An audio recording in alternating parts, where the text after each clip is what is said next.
Welcome back. This is the question and answer session for the previous episode we've done, which we talked about the Invictus expectations. We're taking questions from the chat themselves. So if you're watching this and you're going, "Hey, where is that question that really intrigued me on the title?" Well, keep listening, keep watching. It should be one of the first questions that's asked. If not, it might be a little bit later. But that's what this is. This is a question and answer session, so it's not one topic only. If you want to know, sometimes if there's going to be questions asked that we maybe have already answered in the previous episode, we might just refer back to those previous episode. Make sure that you catch that one up. It'll be right above where Zarrk's head is. That'll be a link there on YouTube. And click that link and go back and watch that first. And if you're listening to this on the podcast, it would be the previous episode. And if you're watching this on YouTube, you could just go back and do live playback and watch it then if you need to.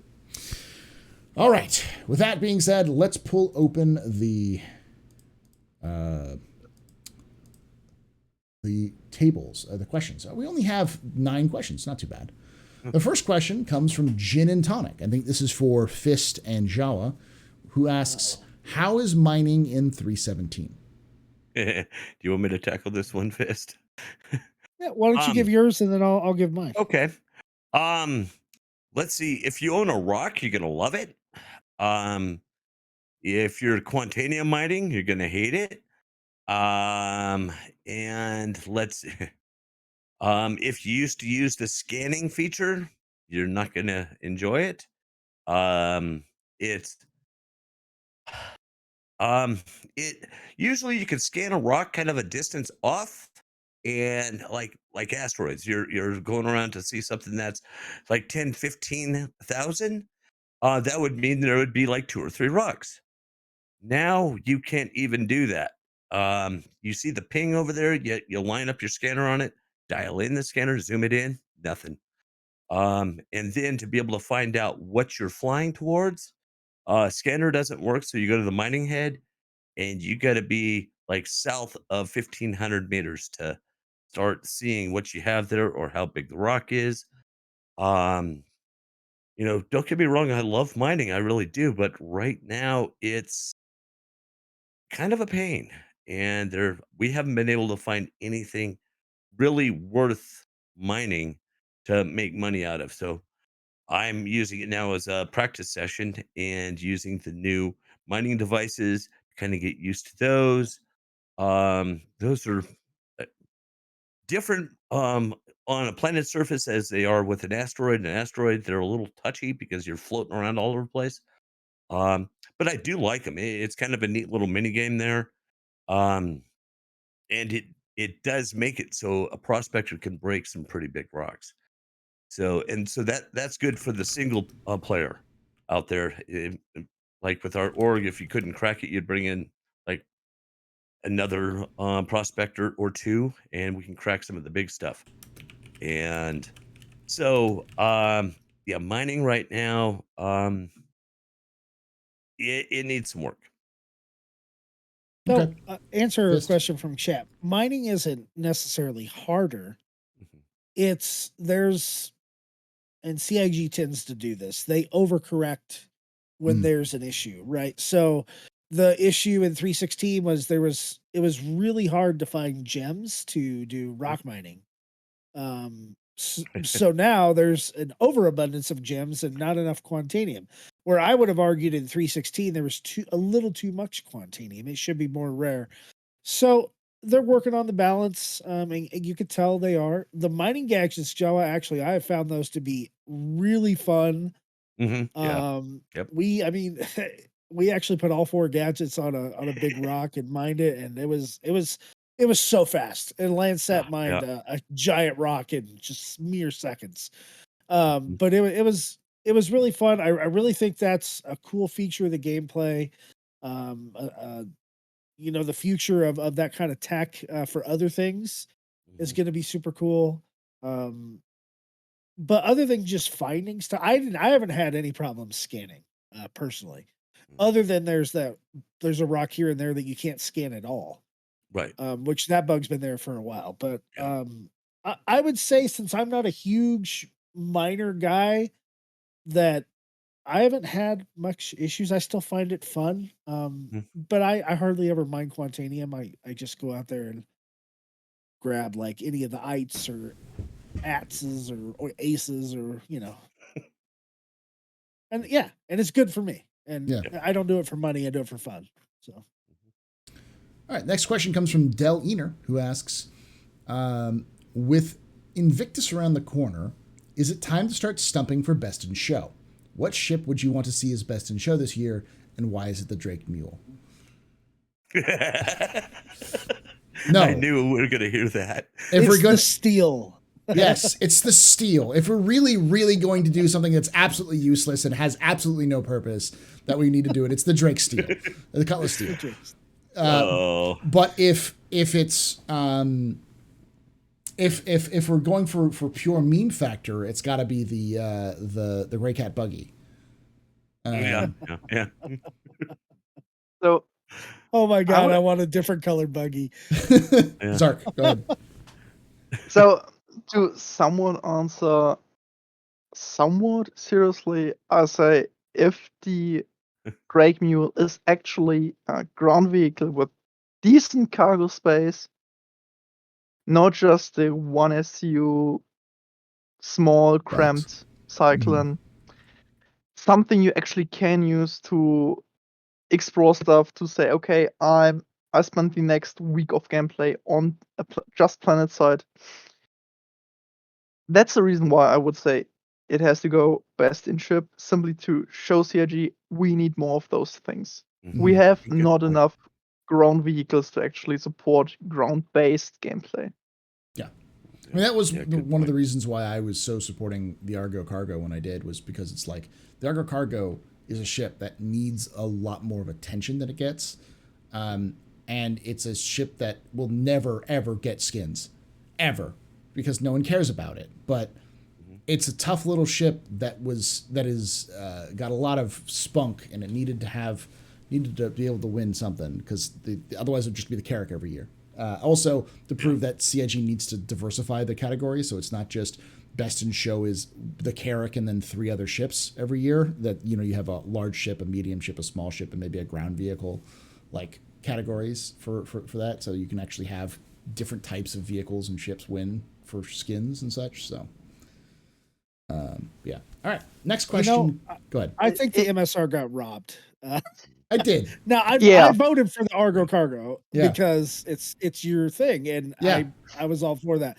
But I do think the MSR would have won had it not been for the Argo stuff. So I would love to see the MSR get I know it has a ton of skins already, but I think that would be cool. I think it would be neat to see Crusader win stuff, because last year really was the year of Crusader. So I think the problem is we have 3 size categories with the small ships, and best ship for small ships is Cutlass. Hands down, Cutlass Black. You can't get better. We have the medium ships, MSR. There is nothing more versatile, and let's be honest, the best ships are the most versatile ones. Yeah. And for the large ones, it's the Carrack. And those 3 ships would actually win every best in show. So CIG, just put those 3 ships on a podest and say, okay, you are the jury, you are the ancestors. You just get your honorary prize every year, but you can't get voted on. Well, so other ships have a chance. You can also have rotation, where like the top 3 cannot be put back in the rotation every year. So like the Carrack gets like it, this. put it away. You can't win it again anymore. Now the rest of the ships can compete against each other. But then next year they can come back, but the other ships who won couldn't come back. Or to give the competition some kind of theme, like not best in show, but best in combat or best in mining. Yeah. Right. You could have categories like those specific categories, and then have them go head to head for best in show, and that would work as well. Like there's different ways you could do it, but not just whatever the most versatile ships are, because you can get the same ones. All right. The next question comes from Max, who asks, do you think would it be possible to salvage a part of your ship if it's too heavy to reach space? Oh, like being able to strip off parts of your ship to reduce the mass. I think it's possible. I would ask why. I don't, Yeah. Well, they can be Yeah. missing components and Yeah. so I don't think they put that into the mass calculation Yeah, I don't per se. think so. Yeah. So the thing is, the math calculation of all I say is pretty screwed, simply because the ships are so freaking light. They Mhm. are ridiculous light. So it's like Constellation is what, a couple tons, Mhm. and even if you load up the Constellation with let's say gold, you put it top from top to bottom just with gold. Mhm. No matter what you no matter what you strip from the Constellation. Okay, so the Constellation. Okay, they upgraded the mass actually. Mhm. It's like 439 tons now. Mhm. So okay, then it might actually make sense to strip some hull. Maybe you get couple hundred pounds. kilos off.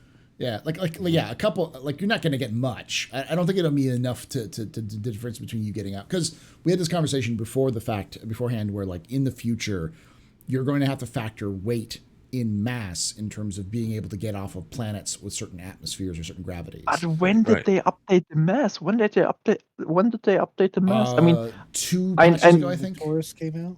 Yeah, Oh, I think the Taurus came okay. out. Yeah. Yeah, because I remember it was never 400 tons all the years ago. It was like something ridiculous, like I think 20 tons. It was actually heavier before that, because the all the ships used to be calculated as if they had full cargo load. And so that was when like the Reclaimer would take off from Lorville and would require 15 minutes of flying up and angling to try to get enough speed to get into space. Mhm. And then You they used the realized, VTOLs to just go straight up yeah, with the Reclaimer. yeah, and it would still take you a long time to kind of get that speed going for you need to go.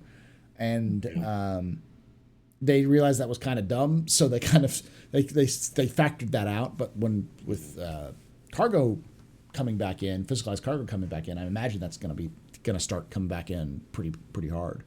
So Yeah. I mean, your heaviest components are things like engines, Yeah. and quantum drive, probably stuff like that. I don't I think the would- hull, unless it's like a Idris where the hull is probably super thick. I don't think it would necessarily matter that much. I Mhm. wouldn't discount the armor, to be honest. I mean,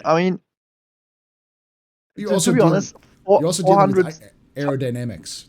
If you start Yeah. stripping hull Right. away, you're going to lose your any aerodynamics you have. So Yeah. Well, like with the Idris, I have never seen even any pictures of it in an atmosphere. Is it going to be able to go into atmosphere? They had the Citizen Con where they had the Idris versus Idris battle, and they were driving with a rover, and the Idris came down, landed, pulled out the back ramp. They drove up, and back ramp Huh. got up, and they flew away. Oh, okay. All right. Well, So yeah, they put it down on, I think, Daima. Oh, okay. Huh. So a moon, but Yeah. maybe not Yeah. heavier planet. Yeah. I don't know. I thought the Idris was like one of the biggest ships that you could land Mhm. and then actually pull away from. But The Yeah, that's Idris it. and Kraken you can land, though starting will be a pain in the ass. Yeah. you Yeah, know, to answer the question, sorry to cut you off, Jawa, but I think that would be a cool feature, but I don't think that we'd see that until way after release. Yeah. Yeah. And regarding mass and everything, the Sunday org did a science experiment. We loaded a bunch of different ground vehicles into a C2 and dropped them from different altitudes. It took the buggy like forever to fall. The rock fell a lot faster than the tonk, and most of them survived except for the DS. The DS did not survive many falls, and the DS dropped smaller or slower than the rock as well. So, Where did you drop them? we dropped them on Hurston. So, yeah, we were at an outpost where we could pull them, go ahead and take them on a C2 and take it straight up. And it was kind of neat because I guess the wind did pick them up and carry them a little bit, so they would they didn't land. Okay, we were aiming for the base, but we weren't able to hit it. But it was a real trip that we're 1, 2, 3 drop, going one out of the front, one out of the back, and I was in the tonk, and it took me forever to hit ground. And the person in the rock was already down and driving around. So Yeah, that's the question. People are saying terminal velocity, but it's like the terminal velocity I don't think is calculated in properly yet. So yeah. And then you have the aerodynamics Mhm. and so on. So I did try and fly the tonk like they did in the A-Team. in the A-Team. It didn't work too well. Yeah. All right, let's move on to the next question. Spader Elite asks, is it bad that I only bought the Scorpius because it's my astrological sign? You do you, boo. You can buy whatever you, for whatever reason you want to. if you're happy with it, go for it. Yeah. I have 2 Pisces, so just to, Yeah. I'm with you. I'm with you. There is no Um, Sagittarius, sadly. So does that mean I need to go get a Liberator then? So- there's no You do. there's no Capricorn ship, so I'm maybe if they have a ram sometime, We should petition Sergi. They need 1 ship for each Zodiac sign. each star zodiac sign, sign. for each Yeah. zodiac sign. Infernal Droid Revives asks, seeing as we have a 325A, do we also need a 425A or a 625A? I'm not going to lie, I just want a pew pew in class. I don't think we'll see a 425A, but I wouldn't put it past CIG to do a 625A as like a military variant of some kind. So the thing is, with the 600, we have the rework coming up, and they change where the module is located. And considering it's in the aft now, so you have potentially more room to work outside the hull. Mhm. Sure. Some big railgun on the back of the ship, stretching all the way to the front. We do know that 600Is the military does buy 600Is to use them for like VIP transport. So Yeah. I wouldn't put it past them to develop a 325A variant specifically for the military. So Yeah. Well, and with I bought one in Stella Fortuna because of the rework that's coming. So yeah. And with the 400, I would like to see maybe a variation on the 400, even though I do still call my 400 a 404. It would be nice if one, because the one that's in there right now, that's pretty much a beginner luxury ship. It really is. But get something that maybe has, I don't know, another turret, or maybe a um expedition type where it can chart things. Okay, that would be for the future for charting jump points. But yeah, there's just one of them right now, and I'm thinking that maybe they'll come out with some other ones. Because I love mine. I really do. How about the There's 500 one- series? Or the Yeah. 200 Except series. for In in the video, they showed it landing and in the water. Yeah. In that little river. I tried doing Yeah. that and no, It boom. blew up. Yeah. So Zark, what were you saying? 4400 series. I'm not sure if Chris and Jawa know this, but the UE military actually buys 350 Rs and gives them a stealth coating for drop in, drop out missions. So I think the 460S could be like the stealth version of the 400. Instead of the bike component, the bike garage, you get some more computers and scanners, stealth coating, and then you have an E-warship. Yeah. A fast, Okay. nimble E-warship. I think it'd be a cool prisoner ship too. Yeah. We have We've definitely used it kept as that. people as prisoners in the forward. Yeah, we section. have used it as that. So Yeah. All right. Next question comes from Del Ener, who asks, Invictus added the Javelin Tour, Bengal Flyby, and now potentially a new dynamic event. What unique gameplay or experiences would you like to see added for Invictus or IAE in the future? Start with you on this one, Fist. So IAE, I would like to have a Bengal tour, like the Javelin, like a small section. Let me walk around the Bengal a little bit. I think that would be cool because we know we're not going to really see it until Squadron comes out. Probably the same with the Javelin and the Idris. For IAE, I think once they get server meshing in and they get frame rates correct and they get better AI work, I would love to see Jax McCleary and be able to possibly interact with him as an NPC in the game, and Jimmy, and then can I get a photograph, like Jax? Oh yeah, sure, whatever. Whatever. Selfie stick. Yeah. But I think that would be cool to be able to interact with these characters that we know. What's your first lore guy? The super pilot, Paul? The guy that you love that's in the the first lore postings. Oh, you were he's talking dead about now. Him in the video the other day. Yeah, he's dead now. Oh, he's dead. Okay. Yeah. Well, Nick Croshaw? you see what I'm saying? yeah. No. Yeah, but maybe Henry Cavill's character in the. Oh, you're talking about Squadron. Oh, yeah. I know what you're talking about. I can't remember. It starts with a C. Cal Mason. Cal Mason. Yes. Cal Mason. Hang out with Cal Mason. I would love to hang out with Cal Mason. Yeah.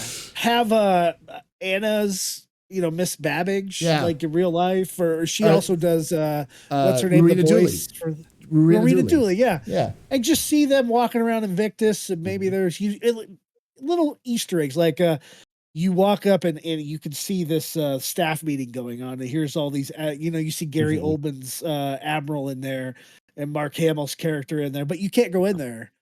But you can. It's like Hurston's Hospital. You can kind of listen at the door and hear mumbling. Things like that. Those little things would be. I think it would go a long way to immerse and be like, oh, it's Luke Skywalker.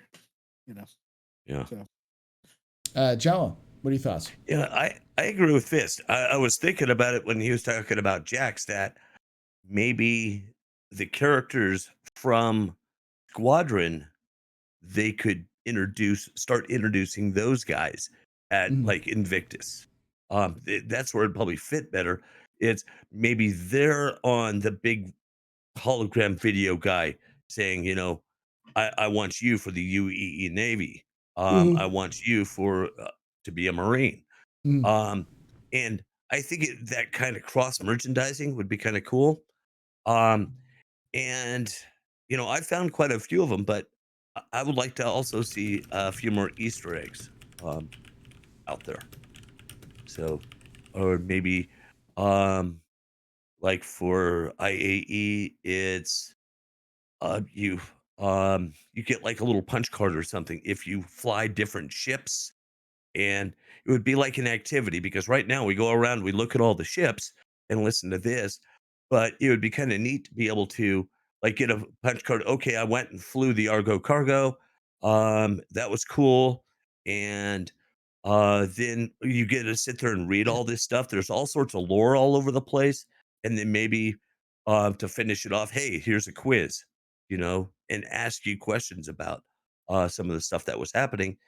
And maybe you get a t-shirt or or something.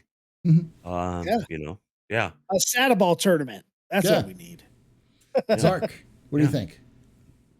So for Invictus, I say I'm totally with Java and Fist there.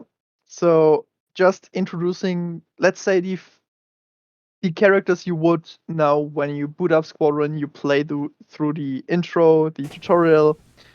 The guys you get to know there, introduce them via the big screen. Give them like maybe some short appearances, maybe in a video like this. Not really spoiling, but characters we already know through their own through their own promotion. Aside from that, I think Invictus is fine because we have the FPS event. If this works, they will expand on this, and it's fine. We get some FPS missions. Maybe there will be some training runs. Invictus is fine, I think. For IE, I think we should get maybe something more content-wise. Like, I would love to see, maybe like Java said, like this, you get the card for each ship, but instead it's more like you have the ship and you can do special activity with the ship. For example, practice shooting with the gladiators, and you can win prizes. Yeah, like on a carnival or like this. Oh, okay. Yeah. And I would also like to see them introduce reputation to those events. Like, if your reputation is high enough, you get a message, Jax McCleary needs his new coffee. Go get it fast. And if you get it fast enough, you get into the VIP area, you can give him the coffee and can say hi, and otherwise you're only able to see him from outside through the glass. It's through a glass That'd be window. cool. Yeah. And Immersion. Yeah. like those. So, and stupid events, but things that just give a bit, okay, you are all around Microtech. It's this year again on Microtech. Security likes you, people like you, you're good at delivery. They need this, go get it. Yeah.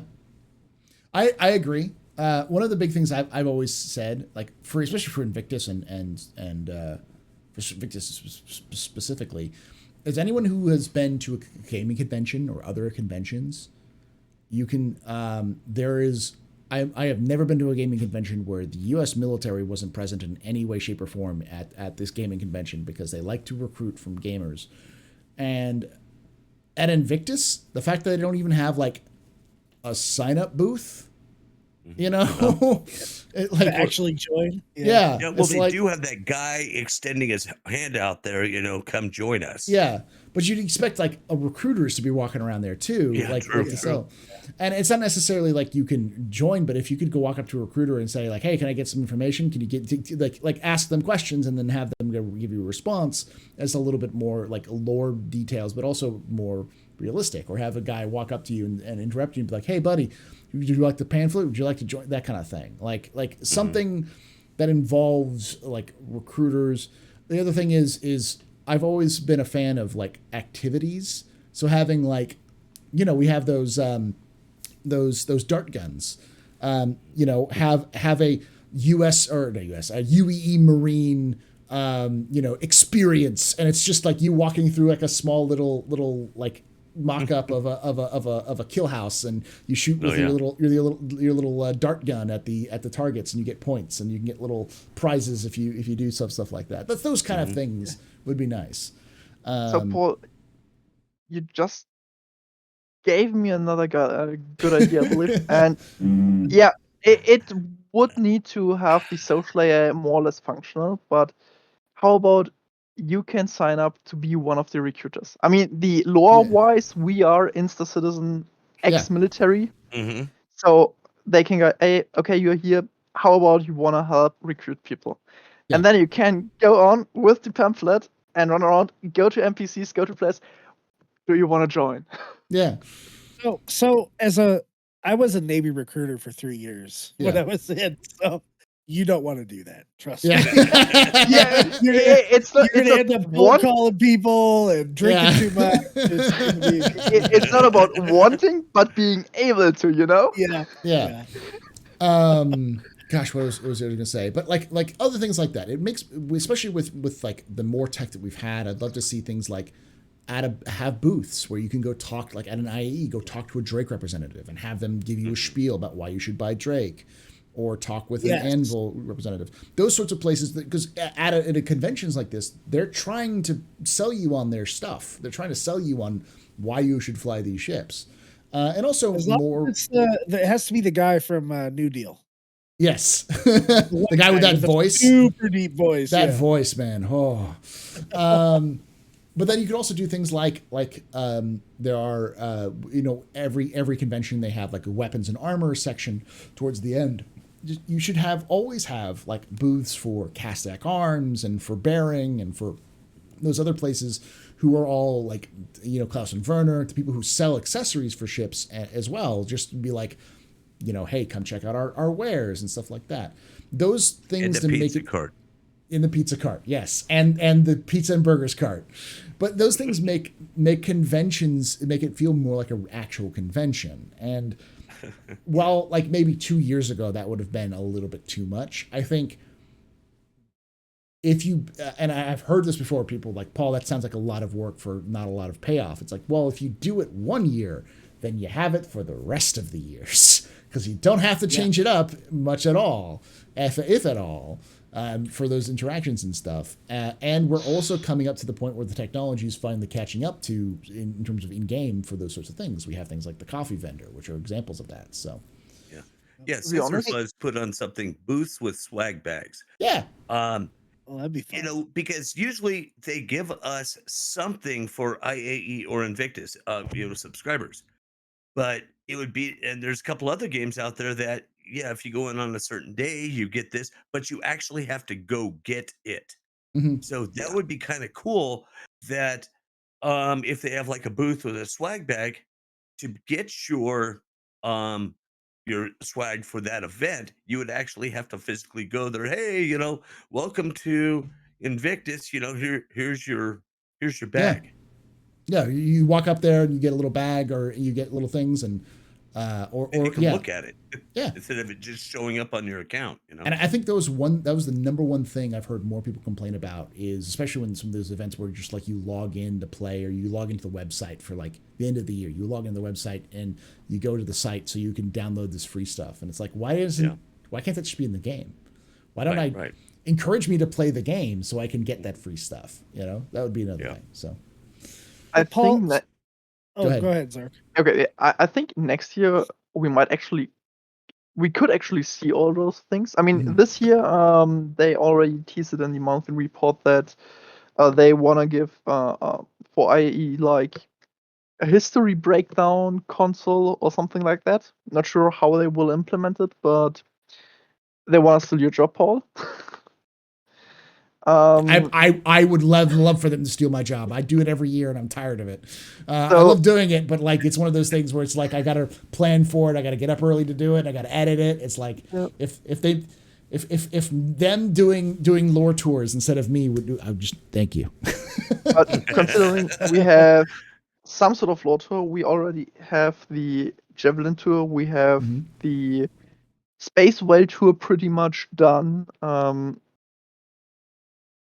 I think it's like, okay, next stop is integrating this with the coffee vendor and putting out the booth.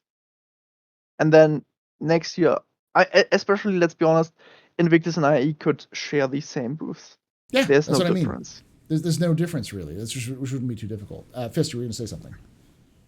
Yeah, so someone actually I forgot the name. When we were talking about Squadron 42 and meeting those characters, they said Squadron 42 was a flashback. Yeah, it starts in 2945, so it's actually in the past. Oh, so that's not. But they were saying like those people are all dead. They wouldn't be dead. That's not necessarily 7 years ago. There may be some people who die in Squadron 42. Sure. But I mean, yeah, I can imagine quite a few of them are still out there and kicking. Yeah. So yeah.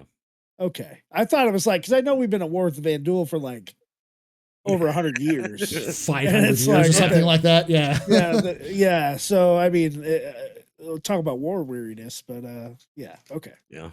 Well, maybe have the people from Squadron show up, like at some of our other cons for a panel, and it's All right, Midnight Black SC asks, here are some important Invictus prediction, or here's the important prediction here is the most important Invictus prediction. How much is CIG going to make? Zarrk, what do you think? How much did we make this year already? I'm looking it up.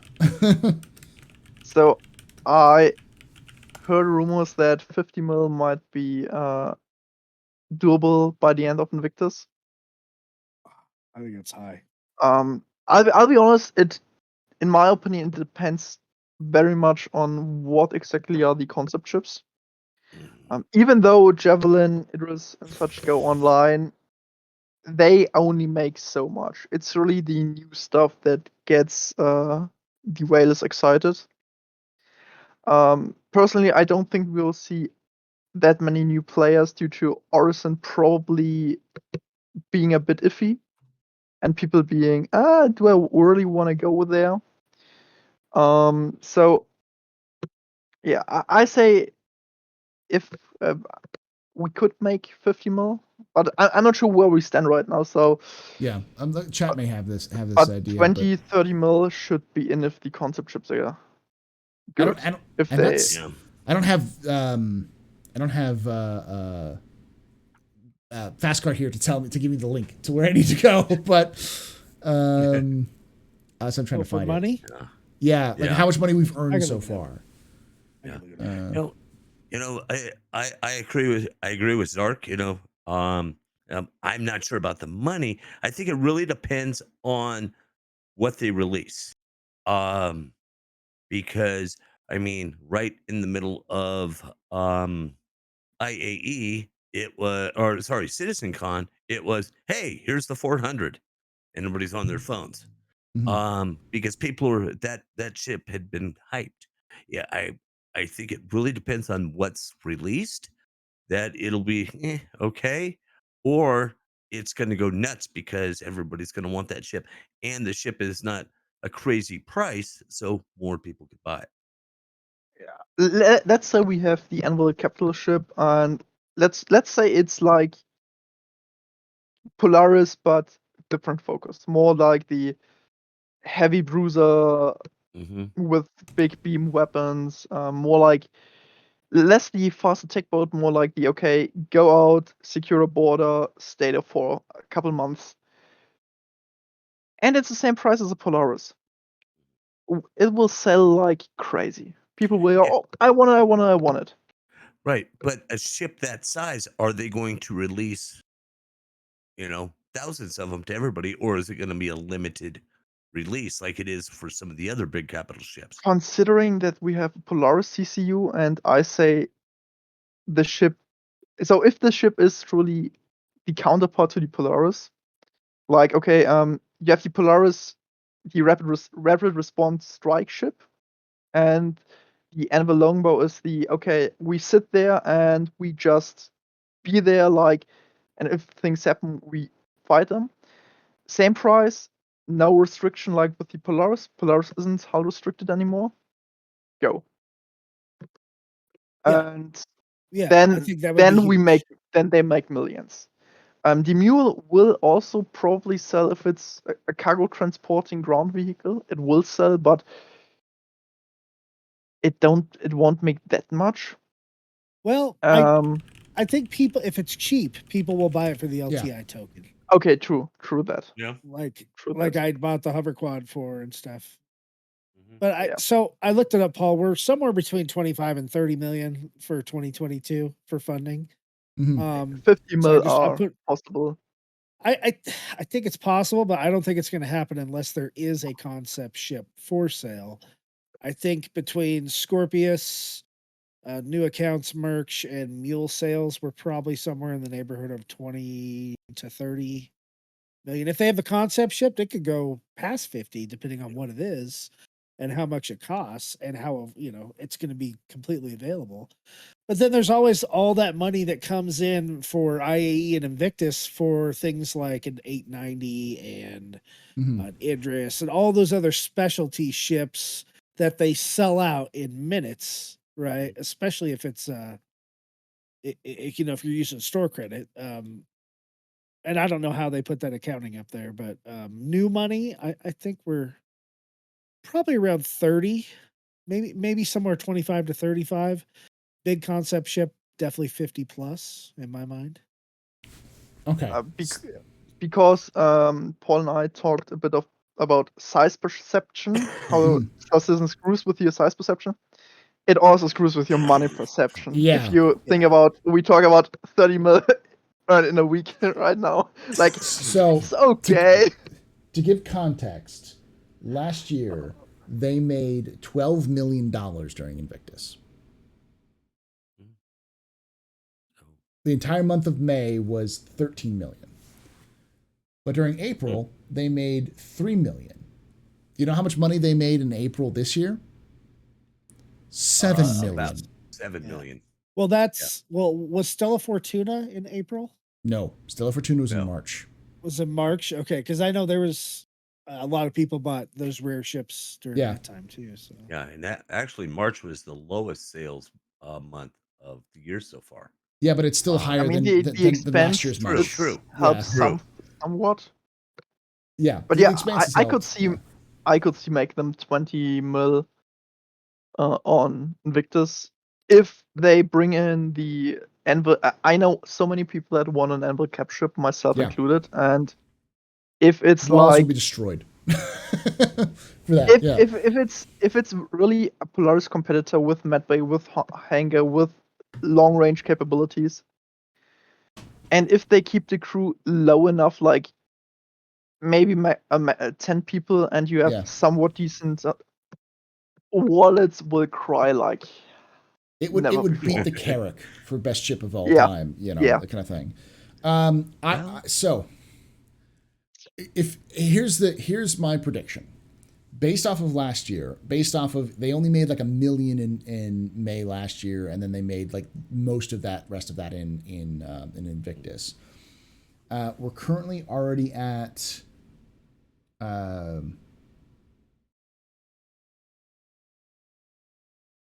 in May. It's May 7th, and the last time this was updated was May 3rd, and we made a total of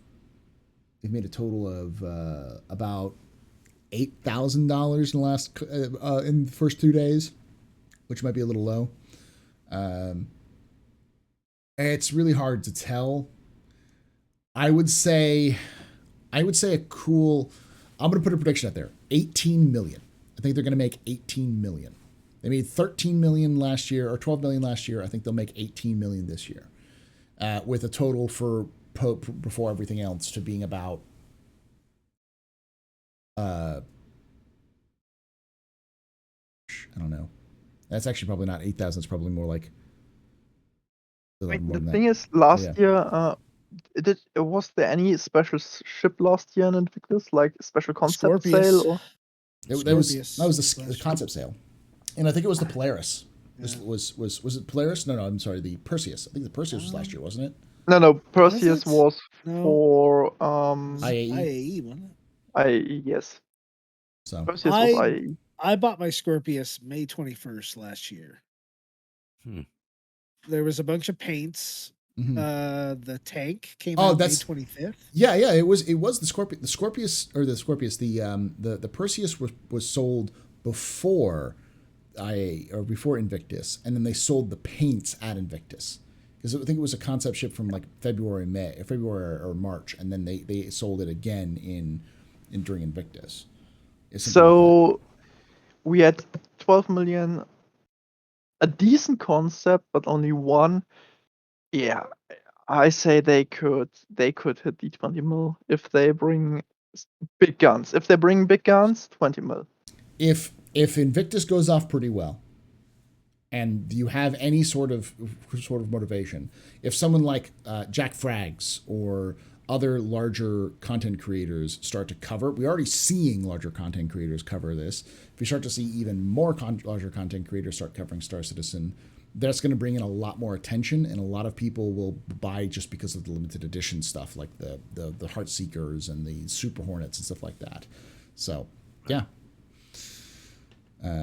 Trying to see when I got my Yeah, I was wrong. Algrid's right. It's 2.2 million for May so far. I can't read this graph properly because of how they do some of the stuff. But yeah, so they already made 2 million. So they've already made 2 million in May so far, which means that they've already beat May's last year's May record pre Invictus. So when they so they doubled on last year's May, they doubled on last year's April, they doubled on last year's March. So January. Do they double on Invictus? They could. We could all have egg on our faces, and they end up making 26 million in Invictus. Well, that would have been in my prediction range. So yeah. Yeah. So 50 mil are a possibility. Fist is laughing all the way to the bank with that one, you know. Yeah. No, because I'll be in more debt. I'll be. I would be a legatus at that point. Yeah. All right, let's move on to the next question because that's a good, solid question. It's always a good guess, but I needed to have all the sources up there. All right, Ionic Gecko asks, do you think there will be any type of air show during this year's Invictus? NPC atmospheric flight was improved significantly. I wish. I was going to say that for things that would be cool to see, and I think that's going to happen at some year, but I don't think we're ready for that this year.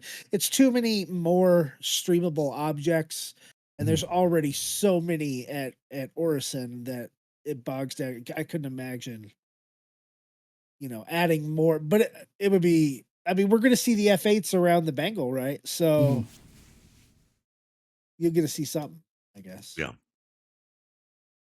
I don't think the AI is flight ready.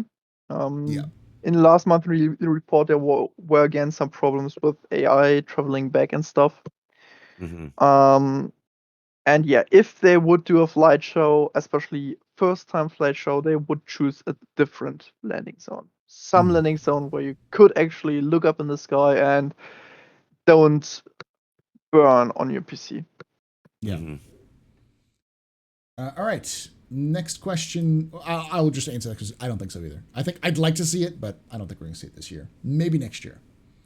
Midnight Black SC asks, with this patch, we seem to have Quanta influencing fuel prices. What do you think is next for Quanta? I know this answer. Refining. So in the future, shortly, they're going to add miners into the mix because they currently already have, for Quanta tracking, they have pirates, security, and traders. The next one they'll add is miners, and they're going to add the refineries into as Quanta. So when you go as a miner to your refinery, you're going to see various refinery rates. So you're going to see how much it costs and how long it's going to take. It's going to be differentiated depending on how many other Quanta are using that refinery. And you're also going to see the refined materials being variable as well. So things like Quantanium won't always be the most expensive thing you can make, or the best selling things. It'll start varying depending on the demand and quantity for those sorts of things. So yeah, I Fist and I were kind of talking about that the other night. But when they introduce a new system, is Quantanium going to be king, or are they going to find something else there that's worth more? And then it's speaking about the refineries at the stations. I wish they would have him say something different. And hey, do you see anything you like? I'm just I like that. I wish I made more. Or so. Also, someone said, I'd also think repair costs would be affected post 318. They already do. That's part of this is that repair cost is variable on the stations. So sometimes a little too high of a The thing is, mining is the last basic thing they need to track before they can go full on economy. Right. And once mining gets tracked, once refinery gets tracked, they know what resources are available, and then the prices will fluctuate. And then I think it's really interesting what's worth mining. Because if no one quantum travels anymore, because people don't like to, Quantanium will plummet. Yeah, I mean the answer. And the reason why I know this is because they've mentioned it multiple times that refinery is going to be the next big jump they're going to take with quantum. In fact, that was the first thing they wanted to do, but then they backed it up to what we have now, which is refuel, repair, and refuel quantum, refuel hydrogen, and repair, which are the three things they've tracked. So that's the next one's going to be. So. And once they've got that baseline down, they've even said that everything is based off of the price of the materials that go into making those items. That's their goal. Once they have the refinery and the mining stuff down, then they basically have everything they need in terms of the cost of goods other goods. Maybe not like food and some other things, but most of the goods that'll be out there, like ships and weapons and armor and those sorts of things. So we'll start to see variations. The next step after that is to see the variations on the prices of those, depending on the availability and cost of those materials. So, To be honest, there's one thing I'm really missing right now, and that's kind of tech level, I say, because right now it doesn't really matter too much, but once the world grows larger, you have frontier worlds where you have really low tech solutions for everything. Low tech, it means reliable, and cheap, and that's what you want to use. And then you have high tech environments like microtech, like Terra, where you can use, let's say, a beam weapon, no problem. It doesn't matter if it breaks down every fifth shot because you have your weaponsmith right around the corner.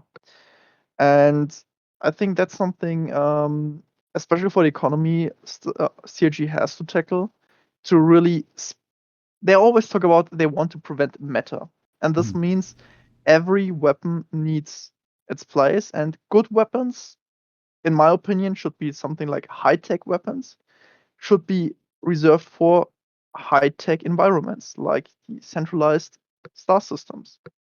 And all the frontiers, they use low-tech stuff because you can fix it with duct tape.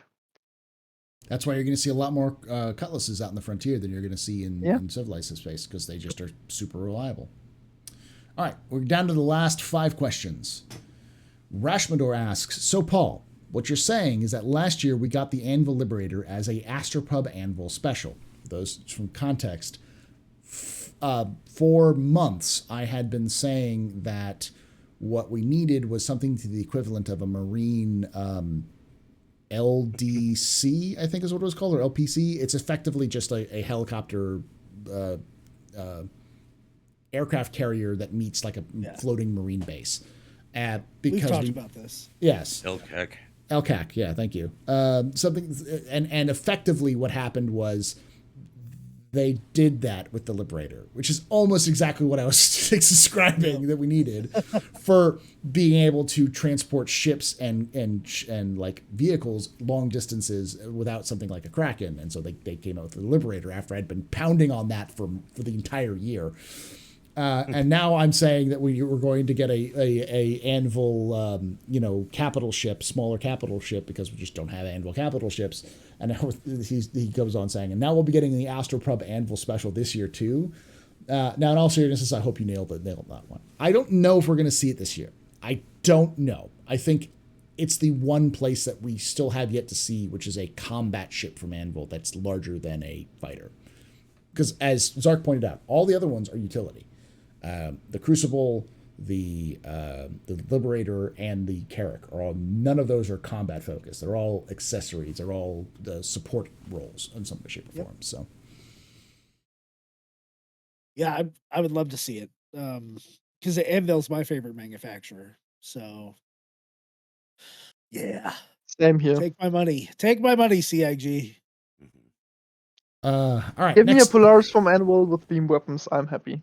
Yeah, I was gonna say I could definitely still see something that is between a Perseus and an Idris that has maybe room for one fighter, a medical bay, and just big honking gun, like a miniaturized railgun or miniaturized version of what we see on the Idris.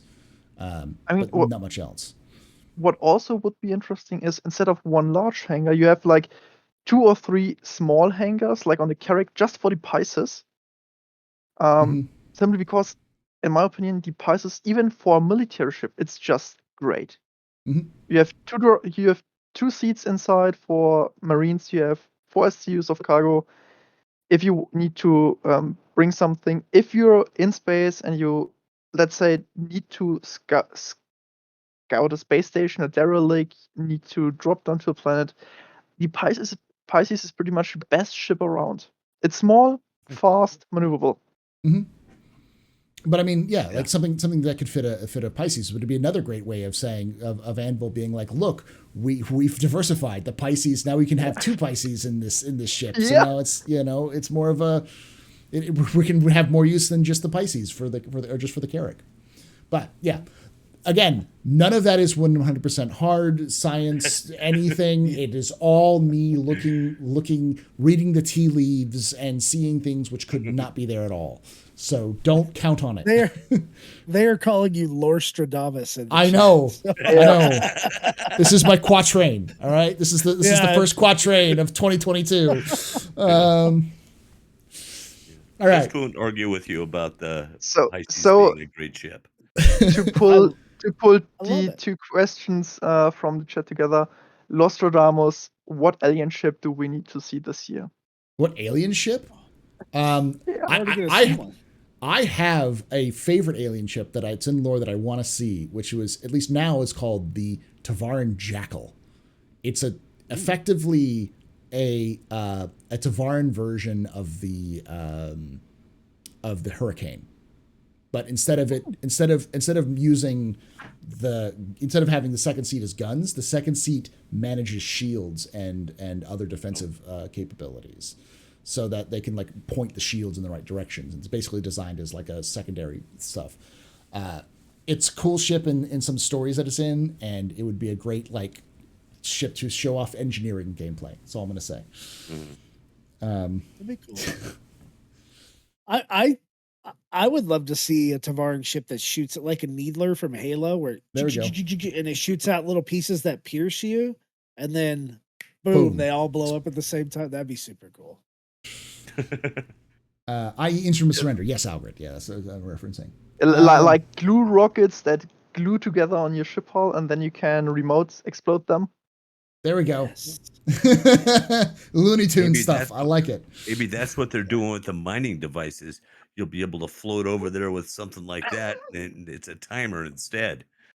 You joke, but that's actually kind of the kind of the plan for salvage. Was originally supposed to be able to have shape chargers that you could put down and salvage a door with Drake. Can't wait to blow up your ship. I can't wait. Yeah. Hi, everyone. Hi. She appeared through the cats. Yes. Yeah. All right. We've got 4 more questions and we're done. Puppet Frontiers asks, not including ships already speculated for Invictus, what do you think is the most needed to fill a gap that we currently know of? Fist, what do you think? Is there any ships that need to be filled, like gap ships that need to be filled?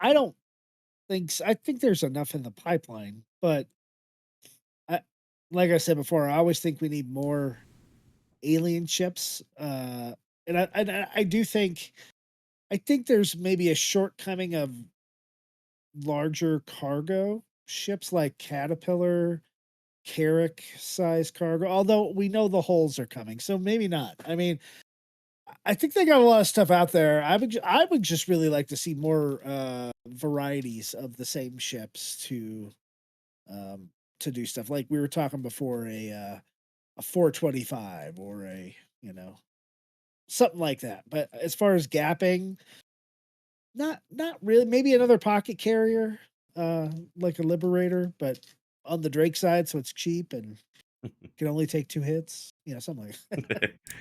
Yeah. Yeah, Jawa? I kind of think that we need to have more gameplay for the things that we have in there. Let's bring out salvage. Let's bring let's bring that out. But in thinking about the question though, I think it would be kind of neat to bring out maybe some smaller luxury ships. We have Origin right now. But it would just be kind of neat to have small, medium, and large different luxury ships that, okay, maybe they're not meant for combat, but they're meant for clamping. Or glamping. Glamping, yeah. So, yeah. Your Origin bias is showing. Well, I mean, here's a the point. thing is, Origin doesn't. RSI used to make luxury ships, but we haven't seen but one luxury ship from RSI. Right. So why does Origin have to be the only luxury manufacturer? A Drake luxury. Jawa, let me change my answer, Paul. Yeah, It's not that we necessarily have these huge gaps in ship types. What I Mhm. would like to see is, as far as the variety was, because I meant modules, right? Like, let it be so I have my caterpillar. That's my big ship, right? Mhm. But on one of the things, I put a mining module instead of a cargo thing on it, and now I can go Mhm. take the caterpillar mining. Yeah. You know, there's 3 mining ships in the game, Right. right? And one of them's not even out, and then there's Right. 2 ground vehicles. And that's it. You wouldn't think that Misk and Argo are the only 2, mining Mhm. things ever, right? So let me take my whatever out there, my Connie, and instead of a big gun on there, I can retrofit a mining laser on there, and then I can do something like, things like that. I think Mhm. is Mhm. going to fill in our gaps as we go along, because it takes so long to produce ships, especially big ships Yeah. in the pipeline. Right. That's what I would like to see. I think modules Yeah. is going to I be agree. just so big. Yeah, I Zarrk. agree. They Go ahead, had that, I don't know if it's a joke or not, but it was the mining attachment for the Argo cargo. There we go. So Oh, That yeah, wasn't a then we joke. That could was a do. leak. But yeah, Oh, yeah, it was. yeah. I saw it on leaks. I'm not, if they could do that, that's cool. But okay, if modules, I mean, if they're not going to bring the pizza stand, maybe make the pizza Argo cargo and be able to. I mean, Yeah. come on, it would be oh, kind of you want a cool to be pizza able to shop fly on there? place, yeah, Yeah. and land your little pizza ship, and people come up and buy pizza from you. Zarrk, what do you think? Modules and for larger ships, in-room customization will definitely go a huge way. As for ships that are missing,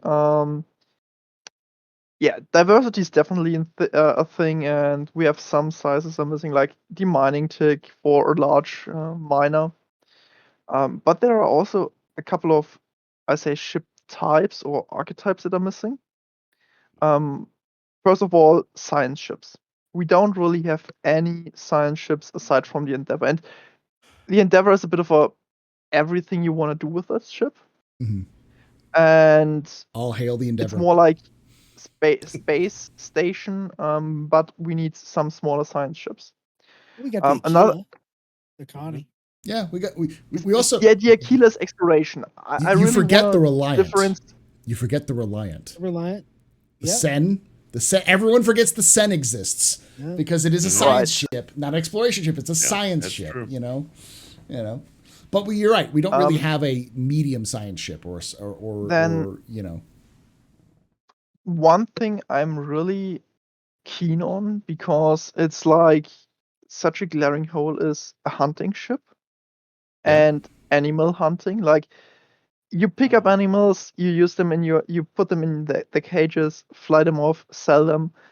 Uh, Maybe you kill them and get the meat for cooking, whatever. And that's the last, I say, ship we need is the taco ship.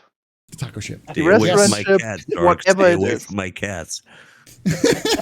No, I have my own cats. Cats aren't there to be eaten, but let's say the space cow, let's say it's the pyro spider. Yeah. Pyro This- spider might be a delicacy. Dude, Yeah. if a Kilrathi shows up in game, I'm killing it. Okay. Zark, let me put it this way. Zark is Hey, going hey. to what Zark is asking for isn't for cat cafes that you eat cats. It's cat cafes where the cats are all everywhere, so you can eat with the cats. like Jawa's background. Yeah. Yes. I'm actually going to double down on Zark a little bit and say I think we do have a space for a smaller merchant ship, because we have the merchantman and we have the privateer, but we don't have anything smaller than that. And that could be a restaurant ship or a bar or a taco truck, or it could be Tom's Discount Junk, on the side of the road, like something to use as in that gameplay loop of being a merchant that is not just for those larger ships, And the thing is, if we think about food, especially if we go back into the luxury, like 600i, 890 jump, the people in there, they don't want to eat junk food. No. If you transport someone with the 890 jump, they want to eat something special. This means you probably need food that you can't buy on a space station. Mm-hmm. This means you need someone to get you the food, like, let's say, the pyro crab. Yeah? Pyro crab is a delicacy, so you need someone going out there, killing this thing, processing this thing, and selling you this thing. So we need some sort. So even though it seems stupid, but we need food production. Food production isn't there yet, and we need it probably for the luxury gameplay. Well, So, Jawa, I'm picturing an Argo cargo with a harpoon mounted on it, camouflage space paint. whale. Yeah, camouflage paint, right? And then just popping up over a mountain, like 6 of them, and they all harpoon this giant space whale or whatever, a crab, and The crab. and then yeah. they're all dragging it back That to the Yeti. Yeah. and they drop it into the reclaimer, and then it. There's a scene from the bad Jurassic Park sequel where like they're like riding around in like vans, and they're like chasing down like raptors and stuff like that, and they're like shooting them with bolo guns and like capturing them, that sort of thing. Yeah. Using So the we're gonna have a SOV zoo coming if you in, wanna- tractor beam. Whoop. Yeah. The Orison Yes. Zoo. Yes. Well, I mean, yeah. I will also say the other thing, which I think we're missing, is smaller versions of the Starliner. Like the Starliner, think about it this way: the Starliner is like the 747 or the 707 of Star Citizen. It's where everyone do have uses the to go into Pisces. places. We have the Pisces, but we need More something that's people. more like a shuttle. You know, Well, The what about the Pisces. Orison shuttle? How People did the want to buy the Orison shuttles. how did the vote turn out? I think we get the Orison shuttle. yeah. But I Hey, mean, ship of the Uncrew year, permitted. right there. Here's MPUV. Here's the other thing, though, and the Argo MPV works as well, but the Argo MPUV doesn't have quantum. You need something in between, something that can go between a system or between a couple of planets, but not something that needs to be gone for super distance. So I propose the Freelancer BUS. It's just the max, but instead of having the cargo bay, you have seats, and people just load into the seats, and you sit down, and then you take the Freelancer bus to where you need to go. You know, What? So put This put a gets picture there of should a be a dog on Drake. the That would be outside. that'd be a Drake already ship. has that. It's called the Steel. That's what the Steel is. It's just a transporting people ship because that's the only thing it's worthwhile. So That'd be Argo then. That'd be Argo, the Argo bus. You know. Yeah. there are two things I would question It has to before be actually yellow. making thoughts about transporting people. First thing is modularity. Can we maybe use the cargo grid to just put in seats into a Freelancer A Max? Freeless Max. Yeah. Yep. Modularity. then- Yep. Yeah. Speaking about the modularity, And how about the taking the command pod off of the Caterpillar? Yeah. So maybe you could have like more than one body that maybe does different things that you could like load vehicles into or whatever. Yep. Also, I've always wanted a mining ship that you could put a rock on. So you could go out and Yeah. if you see Go something there, you rock drop mining. down, you get out in your rock, load it back in there. And Zarrk, what the are you second gonna say? part on the transportation is, personally, I first want to see what CRG does with it. Because, okay, let's say we get the Crusader shuttle done. The thing is, does it make, from a gameplay perspective, sense to have 5 different sizes of the Genesis? Because because we always have to balance gameplay and immersion. Immersion wise, yeah, we need taxis, we need buses, we need trams, trains, ships, and planes. But gameplay wise, it might be that anything smaller than the Genesis might actually not really be that enticing. So you might get the Orison shuttle, and we might be able to fly it and misuse it as a dropship. Yeah. Or whatever else people come up with, and be done. And personally, I think for the beginning, the Orison shuttle and the Genesis are enough until we see how the mechanic develops. Yeah. Because I get you. the Go ahead. the really thing where I see CRG going is really that passenger transport goes into luxury. So it's more about, you have 5 people on your 890 jump and they pay you millions for a nice trip. and less about having 500 people on your Genesis. That's why I see it, because they probably want to go.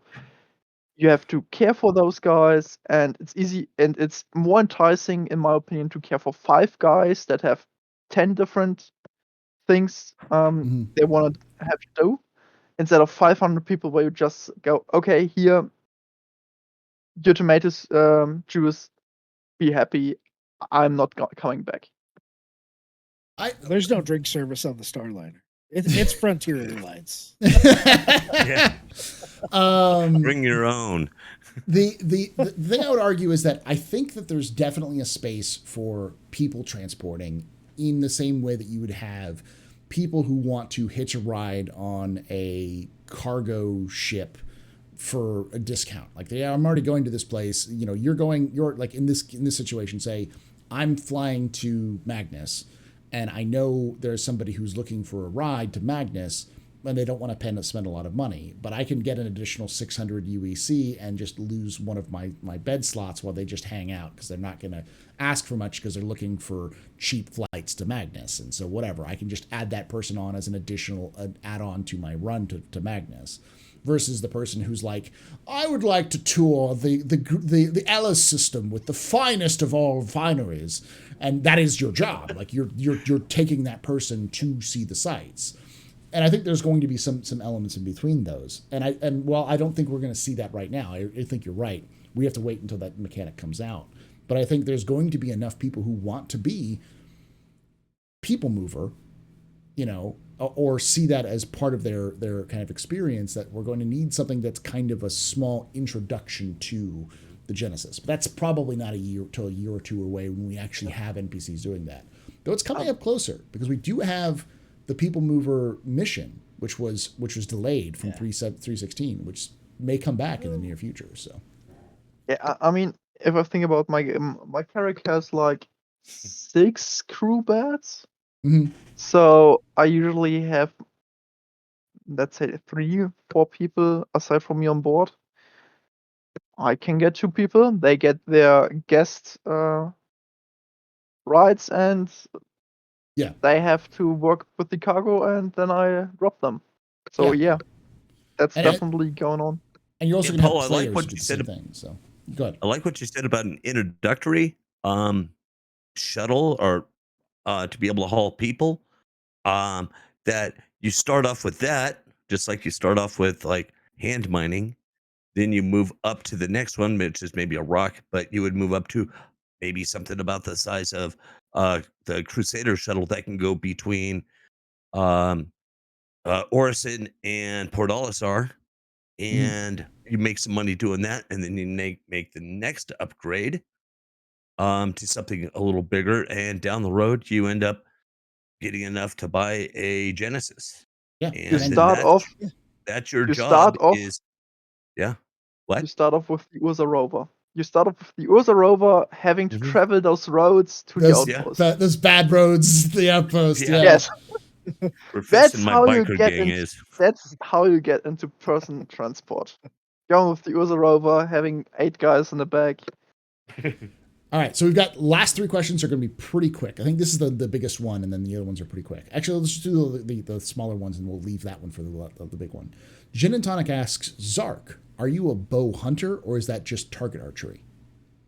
I'm right now just doing target archery. In my country, bow hunting is forbidden, though I'm going to make the bow hunting license so I can go into the neighbor countries to hunt there. I was going to say, Just don't come even see have us. culling? Yeah, come see us here in Colorado. I can hook you up. We'll take you anywhere you want to go. The reality is, here in the United States, is we have a deer epidemic, and it's difficult because they're killing themselves by stripping the they're everywhere. So we have culls everywhere. Yeah. So the crazy thing about Germany is hunting with the bow is unethical, according to some reason. But But yeah, okay. But rifle shooting isn't. If you miss, you can. That's fine. Yeah. Okay. Okay.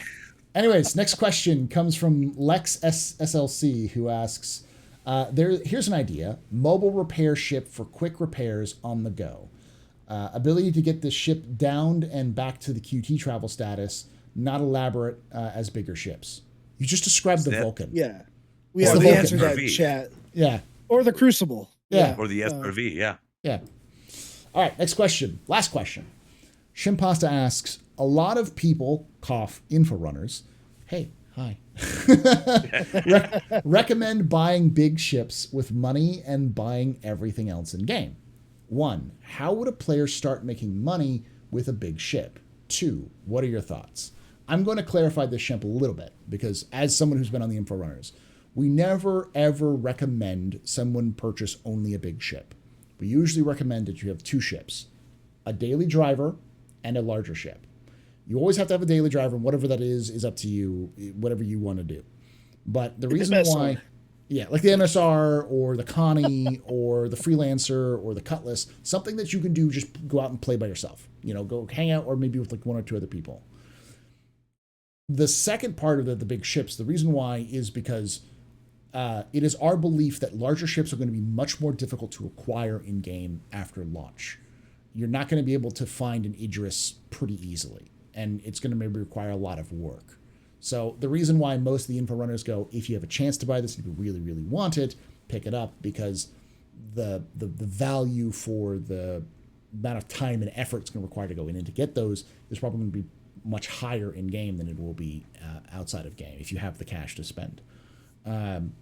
That's not to say go out and buy it. I'm always a proponent of you only need $45 to buy this game. Don't buy anything else. You don't really need to. But for people who are looking for maximizing their investment in the game in terms of like getting the things that they think are the best for them, that's what they would argue. So let's ask the question for you all though, for Fist. Would you think it'd be possible for someone to start making money with big ships? So, before I answer that, shout out to Algrading Chat, another Yes. info runner, Yeah. who is completely old man Hurston in the chat today, talking Yes. about advocating for people getting out of their contracts for work and stuff. He's going full old man It's- Hurston. Yeah. I love that guy. He's awesome. And then if they don't give us a multi-pass, I'm gonna sell my account one day. But Multi-pass. multi-pass. So I 100% agree with you, Paul. You have to have your daily driver, but I would say you want, and there's nothing wrong with having an Aurora or a Mustang, but those a Mustang's a little more specialized. Your daily driver should be your versatile ship, a Cuddy Black, an MSR, something that can do 2 to 3 different jobs and do them okay, but they don't specialize them with them. Mm-hmm. And then I think for your big ship, you're looking for what you enjoy in the game, and then it specializes in that, right? So, for instance, right now, the Caterpillar, it's a big ship. I know it's not capital, but it's a size 3 components.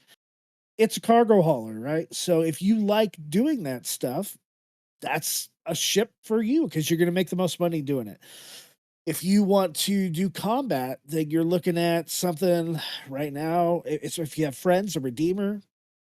If you don't have friends, like a bigger, combat ship for dogfighting and stuff. The It's- Vanguard. Vanguard would be an option for that. Yeah. I mean, that's not a big ship. That used to be my daily driver, but for box missions too. But Yeah. you could definitely make good money doing that stuff. I think in the future, Jawa's big one. I think he's gonna eventually get an Orion, and we're gonna have 50 people on there mining or whatever. But stuff like that. But I think honestly, if you really want to make Star Citizen your main game and you get into it like people would get into World of Warcraft back in the day, where they had 4 different characters or whatever, you're gonna have 4 or 5 different ships, and a couple of them are going to be very variety based, and a couple of them are going to be very specialized, and you're going to be able to move around. I've heard a lot of talk about people saying, "Oh, you're going to have to specialize in your profession," and I disagree. I think it's going to be, do you have the ship to do that? Do you have that piece of gear that allows you to switch gears if you want to? because there should be multiple missions from different sources that allow you to do that and gain reputation at the same time. So that's my take on that. Yeah. Jawa, your thought? Okay. To answer that question, I thought that if I was to just start over and buy a daily driver and a big ship, my big ship would be a C2. Mhm. My daily driver would be an M50 because you could put the M50 in the C2. C2. Now the reason why and the cargo in the C2 is huge. With the new mining gadgets, I could rent a prospector and go out after the big rocks, put a gadget on it, and I could be coming home with big stuff, and I could use that. Also, you can take off from the station as long as you don't crash, and you can run cargo or or run do the trading if that comes back with the C2 as well. Um, the thing is, I have a Caterpillar. I love my Caterpillar, but I just really like my C2. Mhm. I like the way it flies. I like that I could put all sorts of vehicles in it. Um, and so those would be my choices. Is my daily drive would be with the M50. When you put an Atlas in it, it it gets around pretty quick. Plus, I mean, some of the it's dogfighting missions that we have. What are they in? M50s. They keep jousting you, but they just zip around so quick, so you can stay out of trouble. So that's what I would do. Zarrk, what do you think? So first question is, what is a big ship? That's the thing. For example, I don't consider the Carrack a big ship in the overall sense of the game. And if you want a large ship, get a Carrack. You have the Carrack. You can earn money with the Carrack, and I don't think the operation costs will change much. The Carrack is in theory soloable. You have medbay. You can do trading. You can use it to go for FPS missions. You have the prices to go for FPS missions, all no problem. If you have something like the Bundle Merchantman, you won't make money in the beginning. No chance. The ship is just so large. You will probably burn more fuel than your first trading will get you in return. So the thing is always, it doesn't matter what ship you have to have a plan how you make money. For example, let's say you have a Bundle Merchantman. Just get a friend, maybe with a Cutlass, maybe with an MSR. And the first thing you do is do the first bunker mission, clean out everything, load it in the MSR, sell everything. Go to the next outpost, clean the outpost, and so on. Because what's important to know is that later on, the loot you find there will be very valuable. So it's in the beginning, you don't need a money maker as a daily driver. You need a ship where you can put stuff into that you can sell. Find a Dragonflyer in an outpost, that's 100,000 on the shop. Done.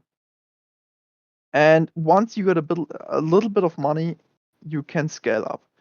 And the importance is you get an orc, get people, and one of those guys you play with has a daily driver, has a small ship, and this ship you can use if your Idris isn't viable.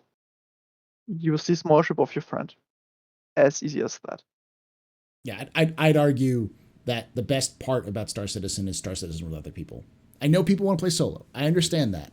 And I get this question a lot. It happens every single time in the comment section. And I know you're typing this right now, so please don't. If you're watching this on YouTube, please don't. Just stop for a moment and listen to me. Star Citizen is not going to be not single solo per person friendly. It will be solo person friendly. It's just some aspects of the game, large sections of the game, will be very difficult to complete solo. You will need to have reliance on NPCs or other people. And I can guarantee you find the right group of people with Star Citizen, you will have a blast. You will enjoy yourself. It makes the game so much more fun and engaging. And the advantages that Star Citizen's community is huge. It's massive. There are tons of small orgs, massive orgs, in between orgs. You can find groups of people who you will mesh with well and play, even if it's just every so often.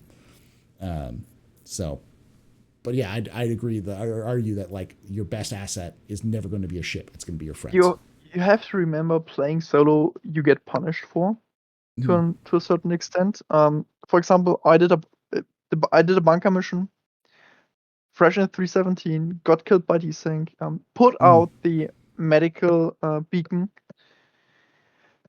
People didn't show up. So I asked Orkmate, hey, can you come in? Can you res me? Okay, he could join my server. He flew over. The turrets have respawned, killed him. Now he sits in prison because I went solo into the bunker mission. So it's doesn't you can play many things solo, but at its core, the game is always group play, and it will only get. It sounds bad if I say it only gets worse for solo players, but that's pretty much what it's going to be. You have so many things you need to keep track of. You have so many resources to manage, things to organize. And even if you say, okay, I'm only flying in my gladiators, I'm only doing bounty hunting, you wanna change your system. Now you need to organize travel for your gladiators. Your gladiators got destroyed, so you don't have a ship for the next 5 hours or 2 days.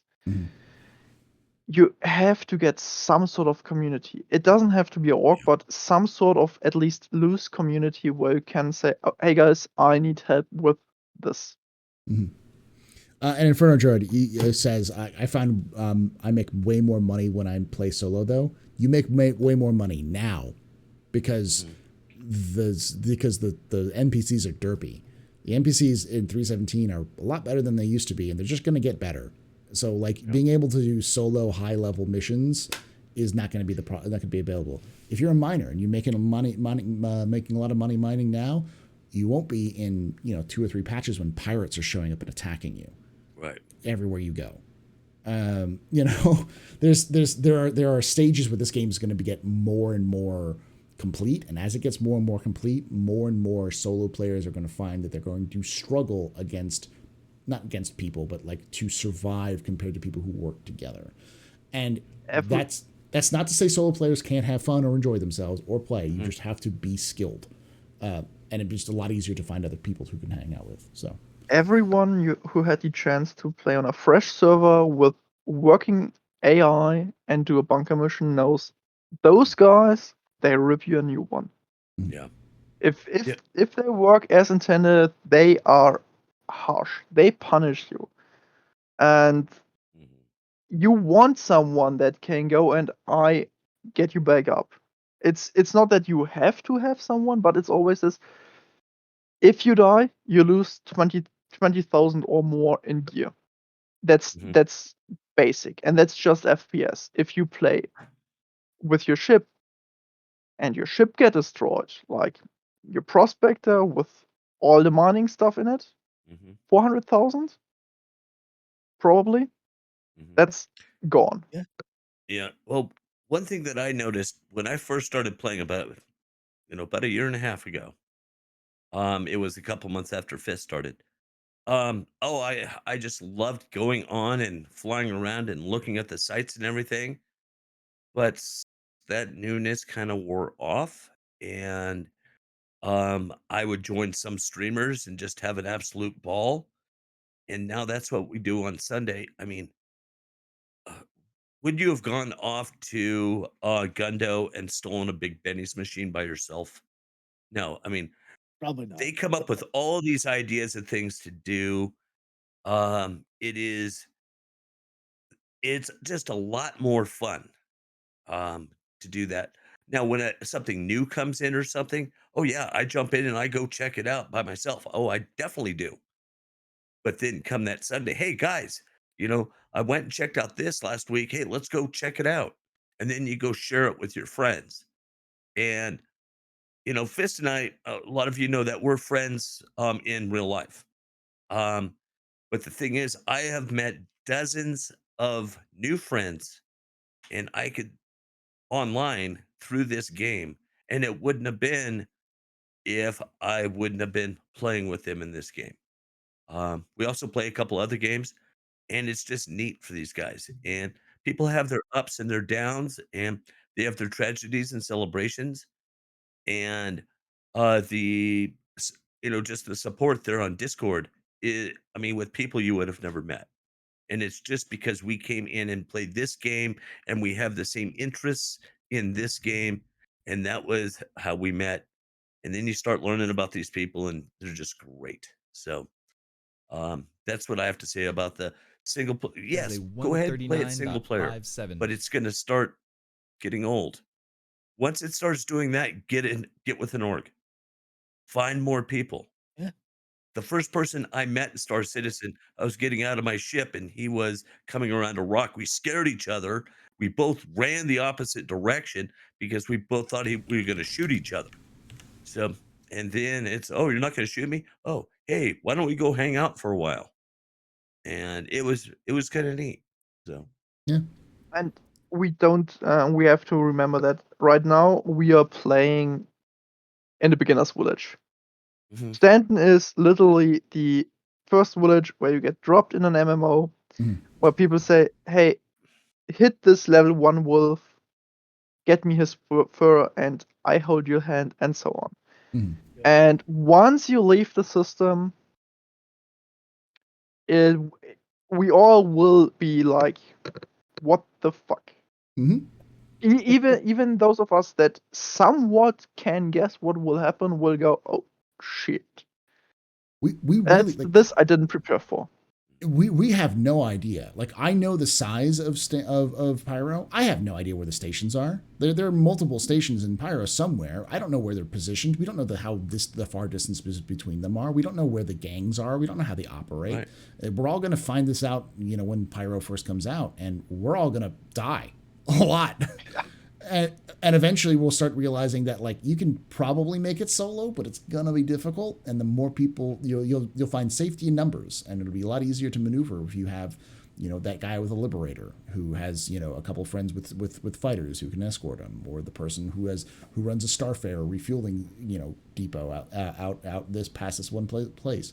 You'll find those people, and as part of an MMO, you're the whole purpose of the MMO. You're going to start off with on your own, and eventually you'll grow to the point where other players are going to be helpful, and then you'll start finding the point that CIG wants to make with this game, which is play with friends, play with other people, engage with other people, because that's where the fun really begins with MMOs, is the engagement of other people, not necessarily the gameplay. So,